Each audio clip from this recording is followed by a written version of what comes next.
क्या हो गया? क्या देख रहे हो तुम लोग? आरजू मैडम तुम्हारा पूछ रही थी। किस लिए? क्योंकि तुम मीटिंग पर टाइम पर नहीं आए थे इसलिए। उजान के चक्कर में मैं भूल गया यार। ड्यूटी ऑफ करके वहां जाता हूँ, ठीक है? तुम वक्त पे मीटिंग पे आ जाते तो अच्छा रहता। उन्होंने जो वहां पर किया ना, मैं क्या बताऊं।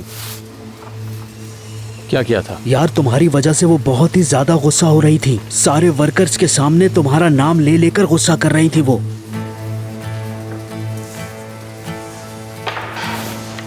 यार भाई रुक जा, गुस्सा नहीं कर प्लीज, मेरी बात तो सुनो।